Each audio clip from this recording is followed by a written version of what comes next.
Hi good evening. Today topic వచ్చేసి asset. ముందుగా మనం జనరల్గా అసెట్ అంటే ఏంటి అనే విషయాన్ని తెలుసుకుందాం. అసెట్ అంటే జనరల్గా ల్యాండ్ కావచ్చు, గోల్డ్ కావచ్చు, క్యాష్ కావచ్చు, మన ఫర్నిచర్స్ కావచ్చు, కార్స్ కావచ్చు. జనరల్గా వీటిని అన్నింటిని మనం అసెట్గా భావిస్తాం. కానీ అకౌంట్స్లో అసెట్ అంటే non current asset and current అసెట్గా విభజించారు. నాన్ కరెంట్ అసెట్ అంటే fixed asset and tangible asset and intangible asset. ఇక్కడ ఫిక్స్డ్ అసెట్ అంటే మనం వీటిని ఈజీగా క్యాష్ రూపంలో కన్వర్ట్ చేయడానికి అంత పాసిబిలిటీ కాదు. అండ్ దెన్ ఒక్కసారి మనం ఒక ప్లేస్లో పెట్టినట్టయితే అట్లీస్ట్ 1 ఇయర్ అబోవ్ వరకు మనం వాటిని మూవ్ చేయడానికి అవకాశం ఉండదు. కాబట్టి వాటిని ఫిక్స్డ్ అసెట్గా అంటే ఆ యొక్క అసెట్ మనం అక్కడే ఫిక్స్గా మనం ఉంటుంది. ఇప్పుడు ఇంటిని మనం మూవ్ చేయలేం కదా, ల్యాండ్ని మనం మూవ్ చేయలేం కదా. అట్లాంటి వస్తువులను మనం ఫిక్స్డ్ అసెట్గా చెప్పుకోవచ్చు. ఇక్కడ మీరు చూసుకున్నట్టయితే చిన్న narration, non current assets are asset that can not be easily convert into the cash. అది చెప్పాను కదా, క్యాష్ రూపంలో అంత ఈజీగా ఇది క్యాష్ రూపంలో చేంజ్ కాదు. సో ఎగ్జాంపుల్ ల్యాండ్ కానీ, బిల్డింగ్ కానీ, మిషనరీ కానీ, ఎక్విప్మెంట్స్ కానీ, పేటెంట్స్ కానీ, ట్రేడ్ మార్క్స్ కానీ. సో సెకండ్ వన్ చూసుకుంటే టాంజిబుల్ అసెట్. టాంజిబుల్ అసెట్ దాని యొక్క మీనింగ్ ఏంటంటే దాన్ని టచ్ చేస్తాం, ఫీల్ అవుతాం అండ్ చూస్తాం. వీటిని టాంజిబుల్ అసెట్గా చెప్పుకోవచ్చు. ఎగ్జాంపుల్ మన land, building, machinery, cash, equipments, office supplies సంబంధించినవి కానీ, ఇన్వెంటరీ కానీ, మార్కెటబుల్ సెక్యూరిటీస్ కానీ. క్యాష్ అనేది కరెంట్ అసెట్, కానీ మనం టచ్ చేసే విషయాలు మాట్లాడుతాం. టచ్ చేస్తాం, ఫీల్ అవుతాం, చూస్తాం. ఈ యొక్క టచ్ చేసి ఫీల్ అయ్యి చూసేవి చూసే ఆస్తులను మనం టాంజిబుల్ అసెట్గా భావించవచ్చు. Next intangible asset.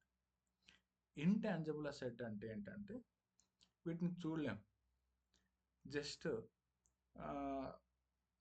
ఆ యొక్క బ్రాండ్ని మనం ఒకవేళ పర్చేస్ చేసినట్టయితే ఆ యొక్క బ్రాండ్ మనకు కనపడదు, కానీ ఆ యొక్క బ్రాండ్ విలువ అనేది మన బిజినెస్ ఆ యొక్క బ్రాండ్ విలువ అనేది మన బిజినెస్ యొక్క ఎఫిషియన్సీ పెంచుతుంది.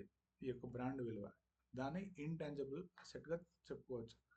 లైక్ ఉడిపి హోటల్స్ చూసుకున్నట్టయితే, ఉడిపి హోటల్ అనేది ఉడిపి ప్రదేశానికి చెందకుండా డిఫరెంట్ ప్లేసుల్లో డిఫరెంట్ ఏరియాలో రన్ అవుతూ ఉంటాయి. కొన్ని బిజినెస్ బ్రాండ్ బేస్ చేసుకున్న బిజినెస్ కూడా ఉన్నాయి. ఆ యొక్క బ్రాండ్ మీద బిజినెస్ చేసేటువంటి బిజినెస్ కూడా ఈ యొక్క అసెట్ని యూజ్ చేస్తాయి. దాన్ని మనం ఇంటాంజిబుల్ అసెట్గా చెప్పుకోవచ్చు. ఇక్కడ చిన్న narration. Intangible assets are unable to be touched, అంటే మనం టచ్ చేయడానికి అవకాశం ఉండదు. ఇక్కడ అమర్టైజేషన్, డిప్రిసియేషన్ అంటే ఏంటంటే, ఎందుకు ఇక్కడ మెన్షన్ చేశానంటే ఈ ఈ డిప్రిసియేషన్ చాలా చోట్ల చాలా ఇంటర్వ్యూలో అడుగుతున్నారు. సో ఈ అమోర్టైజేషన్, డిప్రిసియేషన్ అనేది ఒక ఇంటాంజిబుల్ మీదే మనం క్యాల్కులేషన్ చేస్తాం.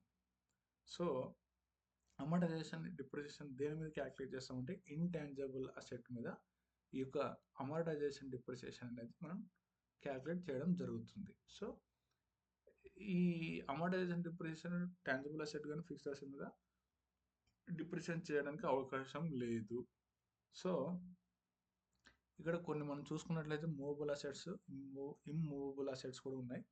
మూవబుల్ అసెట్స్ అంటే కార్స్ కానీ, బైక్స్ కానీ, ఇట్లా ఏవైతే కదలికలు ఉంటాయో, మూవ్ అయితే వాటిని మూవబుల్ అసెట్, ఏవైతే మూవ్ కావో వాటిని అన్నిటిని ఇమ్మూవబుల్ అసెట్గా చెప్పడం జరుగుతుంది. ఇంకా non performing asset, performing asset కూడా ఉన్నాయి. అవన్నీ ఎందుకు కవర్ చేయలేదంటే అవి పదాలు బ్యాంకింగ్ సెక్టర్లో యూజ్ చేస్తాం. బ్యాంకింగ్ సెక్టర్లో బ్యాంకింగ్ బిజినెస్ ట్రాన్సాక్షన్లో యూజ్ చేసే అసెట్స్ కాబట్టి అంత పెద్దగా మనం ఆ యొక్క బిజినెస్ ట్రాన్సాక్షన్లో వర్క్ చేసేటప్పుడు ఆటోమేటిక్గా తెలుసుకోవాల్సిన విషయాలు. కానీ బేసిక్ అసెట్స్ మీద ఈ విషయాలు మనకు పట్టుంటే ఎక్కడైనా మనం ఈజీగా అర్థం చేసుకోవడానికి అవకాశం ఉంటుంది. దీనంతా ప్రాక్టికల్ నాలెడ్జ్తో ప్రాక్టికల్గా నేను తెలుసుకొని ఈ యొక్క పీపీటీ తయారు చేయడం జరిగింది. సో ఎంట్రీస్ కూడా పాస్ చేయడం జరిగింది. పర్చేజ్ ఆఫ్ అసెట్ అంటే ఏంటంటే మనం అసెట్ పర్చేజ్ చేస్తే ఎంట్రీ మిషనరీ అకౌంట్ డేటా టు క్యాషియర్ బ్యాంక్ అకౌంట్ వస్తుంది. దీన్నే మనం క్యాపిటల్ ఎక్స్పెండిచర్ కూడా అనొచ్చు. ఎట్లా అంటారా, revenue expenditure is different, capital expenditure different. Revenue expenditure అనేది ఎప్పుడైతే నువ్వు పర్చేజ్ చేస్తావు ఒక అసెట్ని, ఆ యొక్క అసెట్ కొన్న తర్వాత బిజినెస్ యొక్క ఎర్నింగ్ అంటే నువ్వు ఆ బిజినెస్ యొక్క ఎఫిషియన్సీ అనేది పెరిగిపోతుంది. ఇప్పుడు మిషనరీస్ కొన్నాం అనుకోండి, ప్రొడక్షన్ అనేది పెరిగిపోయి బిజినెస్ ప్రొడక్షన్ పెరిగిపోయి ప్రాఫిట్స్ అనేవి వచ్చే అవకాశం ఉంటాయి. కాబట్టి క్యాపిటల్ ఎక్స్పెండిచర్ ఎప్పుడైతే నువ్వు పెడతావు బిజినెస్ అనేది మూవ్ అయ్యి గ్రోత్ అయ్యే అవకాశాలు కూడా ఉంటాయి. So when we put the more expenses on purchases or fixed asset మీద మనం పెట్టినామనుకో, ఈ యొక్క ఈ యొక్క బిజినెస్ అనేది ఎఫిషియన్సీ అనేది పెరుగుతుంది. సో అందుకే మేము దీన్ని క్యాపిటల్ ఎక్స్పెండిచర్గా భావించాలి. Revenue expenditure different. Revenue expenditure అంటే ఏంటంటే ఆ యొక్క రెవెన్యూ ఎక్స్పెండిచర్ డైలీ బేసిస్ మన బిజినెస్లో డైలీ బేసిస్ మీద చేసే ఎక్స్పెన్సెస్నే మనం రెవెన్యూ ఎక్స్పెండిచర్గా అంటాం. కానీ క్యాపిటల్ ఎక్స్పెండిచర్ అలా కాదు. ఎప్పుడు పెడతామో తెలీదు, కానీ పెట్టినప్పుడు అసెట్ మీదే పెడతాం. ఆ యొక్క కొన్న అసెట్ మన బిజినెస్ అనేది గ్రోత్ అయ్యే అవకాశాలు కూడా చాలా ఉంటాయి. So next entry uses of asset. See ఒక అసెట్ మనం యూజ్ చేస్తున్నాం అంటే ఆ యొక్క అసెట్ విలువ తరుగుతూ పోతూ ఉంటుంది. ఇప్పుడు ల్యాప్టాప్ యూజ్ చేస్తున్నాం అనుకో, దాన్ని యూజ్ చేస్తూ దాని యొక్క బ్యాటరీ పవర్, దాని యొక్క సిపి యొక్క దాని యొక్క పవర్ అనేది తగ్గుతూ వస్తుంది కదా. అట్లా కార్ యూజ్ చేయడం వల్ల, బైక్ యూజ్ చేయడం వల్ల దాని యొక్క వాల్యూ అనేది తగ్గుతూ వస్తుంది.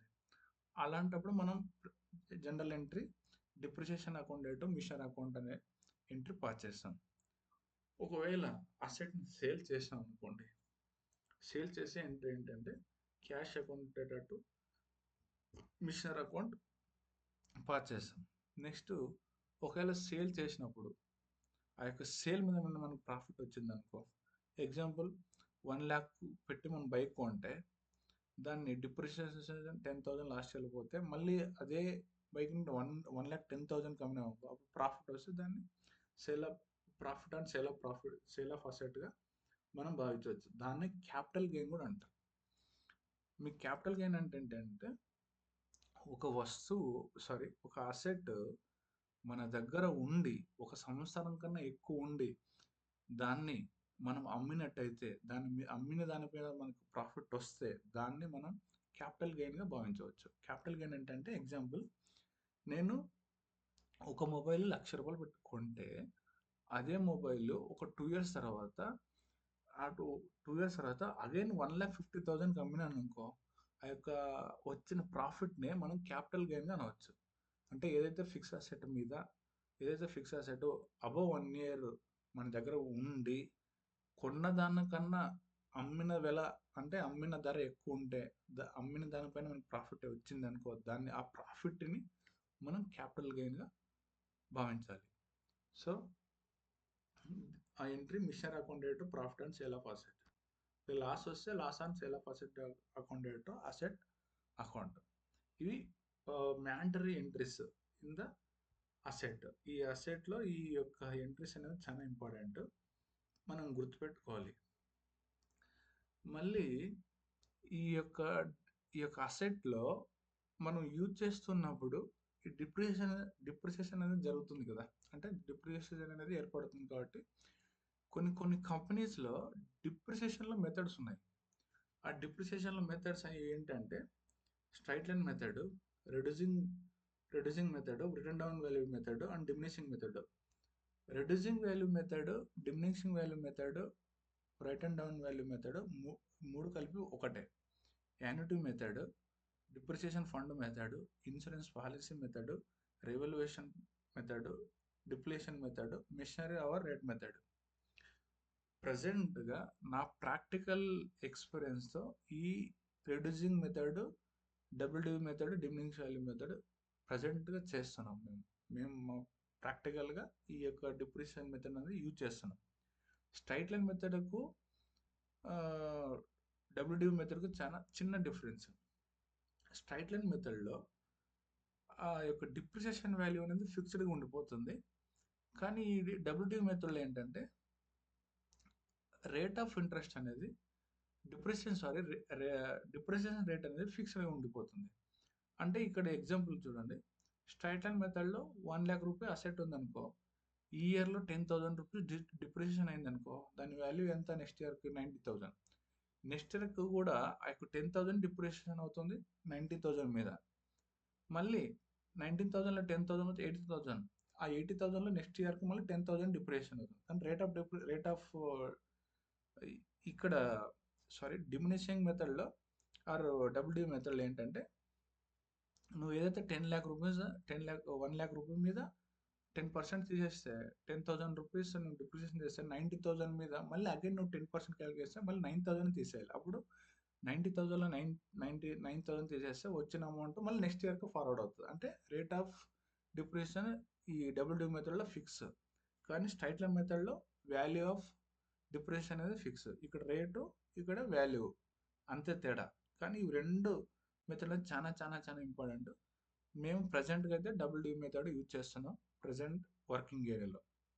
సో ఈ మెథడ్ అనేది చాలా ఇంపార్టెంట్. ఈ డిప్రిసియేషన్ మెథడ్ కూడా మైనింగ్స్లో యూజ్ చేస్తాము అనేది నేను విన్నాను. ఈ insurance policy, depreciation fund method కూడా విన్నాను. ఈ ఇన్సూరెన్స్ తర్వాత వచ్చేసి షేర్స్ అట్లాంటి బిజినెస్ ప్రాసెస్లో ఈ మెథడ్స్ యూజ్ చేస్తున్నారు. సో డిప్రిసియేషన్ అంటే meaning it is decline in price or value of asset or decline in the value of fixed asset due to uses or passage of time, wear and tear and or obsolescence. So depreciation అనేది మనం వస్తువుని use చేస్తుంటే దాని యొక్క value and దాని యొక్క efficiency అనేది తగ్గిపోతుంది కాబట్టి, సో దాని యొక్క వాల్యూ అనేది ఇయర్ తగ్గిపోతూ వస్తుంది. దాన్ని ఎంట్రీ కూడా పాస్ చేస్తూ ఉంటాం. అమార్టైజేషన్, డిప్రిసియేషన్ అనేది టాలీ.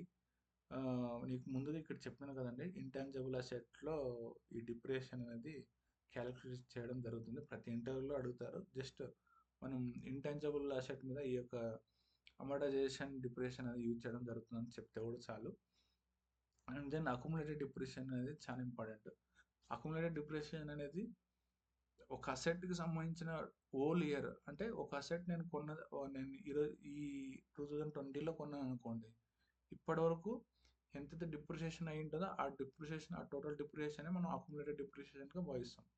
ఇప్పుడు ఒక ఎగ్జాంపుల్, ఒక మొబైల్ని 2020లో కొన్నాను అనుకోండి, 2020 నుంచి 2025 వరకు ఆ యొక్క మొబైల్ డిప్రిసియేషన్ ఇయర్ ఎంతైతే ఉంటుందో ఆ టోటల్ 5 years సంబంధించిన డిప్రిసియేషన్నే మనం అక్యుములేటెడ్ డిప్రిసియేషన్గా చెప్పుకుంటాం. సో చెప్పుకుంటాం.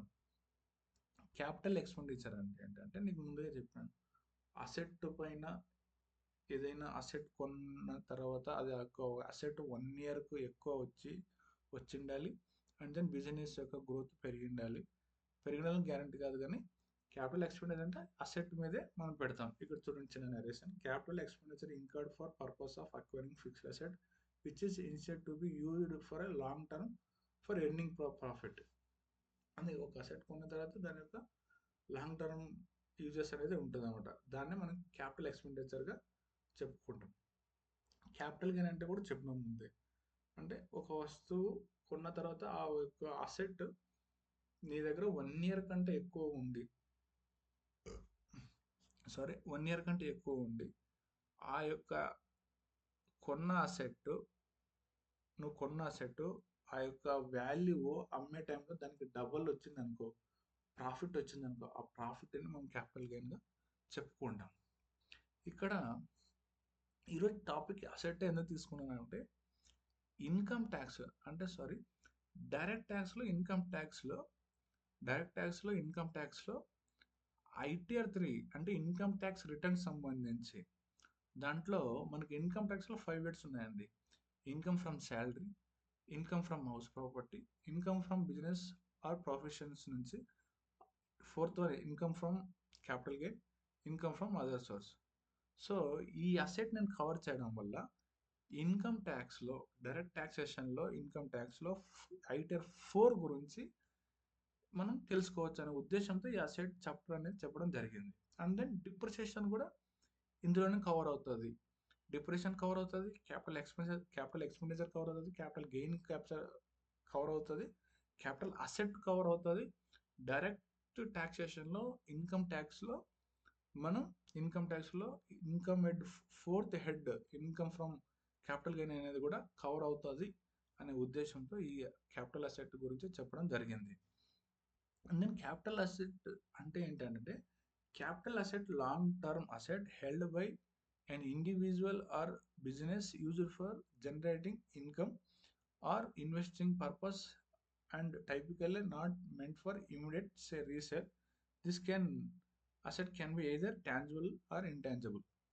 అంటే ఎవరి దగ్గర అయితే మన ఆస్తులు ఒక సంవత్సరం కన్నా ఎక్కువ ఉండి ఆ యొక్క ఆస్తుల నుంచి మనకి ఇన్కమ్ జనరేట్ అవుతుంది అంటే ఆ యొక్క ఆస్తులను మనం క్యాపిటల్ అసెట్గా భావించాలి. ఇక్కడ క్యాపిటల్ అసెట్ టూ టైప్స్గా భావించారు. ఒకటి short term capital asset and long term capital asset. Capital asset అంటే నీ దగ్గర ఒక సంవత్సరం కన్నా ఎక్కువ ఉండి, అది ఏదైనా కావచ్చు, క్యాపిటల్ టాంజిబుల్ అసెట్ అయినవచ్చు, ఇంటాంజిబుల్ అసెట్ అయినా ఉండొచ్చు. సో ఈ అసెట్స్ నీ దగ్గర ఒక సంవత్సరం కన్నా ఎక్కువ ఉంటే ఆ యొక్క సంవత్సరం తర్వాత నువ్వు ఆ యొక్క అమ్మిన అసెట్ మీద నీకు ప్రాఫిట్ వస్తే ఆ ప్రాఫిట్ని క్యాపిటల్ గెయిన్గా భావించాము. సో ఈ క్యాపిటల్ అసెట్లో ఇన్కమ్ ట్యాక్స్లో ఫోర్త్ హెడ్ కవర్ అవుతుందనే ఉద్దేశంతో ఈ ఈ టాపిక్ అనేది తీసుకోవడం జరిగింది. సో షార్ట్ టర్మ్ క్యాపిటల్ అనేది this is asset divided into the two, listed as security, others assets అని. లిస్టెడ్ సెక్యూరిటీస్ అంటే shares, mutual funds, other assets అంటే ల్యాండ్ అండ్ బిల్డింగ్స్ కూడా వస్తాయి. ఈ క్యాపిటల్ అసెట్ అనేది చాలా ఇంపార్టెంట్ ఇన్కమ్ ట్యాక్స్లో. సో మనం ఈ అసెట్స్ గురించి వెరీ క్లీన్గా అర్థం చేసుకుంటే capital expenditure, capital gain, then depreciation, amortisation, depreciation, accumulated depreciation, ఈ ఎంట్రీస్, మెథడ్స్, డిప్రిసియేషన్ మెథడ్స్ టోటల్గా కవర్ అవుతాయి అనే ఉద్దేశంతో ఈ చాప్టర్ చెప్పడం జరిగింది. And long term capital asset గురించి చెప్పుకున్నట్టయితే లెస్ దెన్ 24 months నీ దగ్గర ఉండి వాటిని సేల్ చేస్తే దాన్ని షార్ట్ టర్మ్ క్యాపిటల్ గాను, మోర్ దెన్ 24 months నీ దగ్గర ఉండి దాని మీద వచ్చే ప్రాఫిట్ని మనం లాంగ్ టర్మ్ క్యాపిటల్ అసెట్గా భావించాలి. సో ఇక్కడ ఎక్కడో ఒక పాయింట్ మిస్ చేసినట్టుంది. ఇదేనండి non operating asset and operating asset. Non operating asset అంటే ఈ యొక్క అసెట్స్ చిన్న narration. Non operating assets are assets that are not required for daily business operations but can still generate. అంటే ఈ బిజినెస్లో ఈ యొక్క అసెట్స్ అనేవి కంటిన్యూస్గా వర్క్ చేయకపోయినా మనకు ఇన్కమ్ అనేది ఎర్న్ అవుతూనే ఉంటుంది. Example short term investment, marketable investment, vacant land and interest income from fixed deposit. Operating assets ఇవి బిజినెస్ రన్ అవుతూనే అంటే చిన్న నెరేషన్ చూడండి. Operating assets are used to generate revenue from company core business activities like cash, accounts receivable, inventory, building, machinery, equipments, patents and capitals and goodwill. Operating asset ఏంటంటే ఈ యొక్క assets run అవుతుంటూనే మనకు business అనేది move అవుతూ వస్తుంది. So ఈ non operating కూడా ఈ ల్యాండ్ అండ్ బిల్డింగ్ ఉంటేనే ఈ యొక్క అసెట్సే నాన్ ఆపరేటింగ్ అసెట్గా మనం ఏది ఆపరేటింగ్ ఏది నాన్ ఆపరేటింగ్ అనేది మనం కొంచెం ఐడియాతో ఆలోచిస్తే అర్థమవుతుంది చిన్న టాపిక్. కానీ ఇప్పుడు మనకి ఏం అర్థమైంది, అసెట్ అంటే ఏంటి, అసెట్లో రకాలు, దాంట్లో ఎంట్రీస్, దాంట్లో డిప్రిసియేషన్, అండ్ దెన్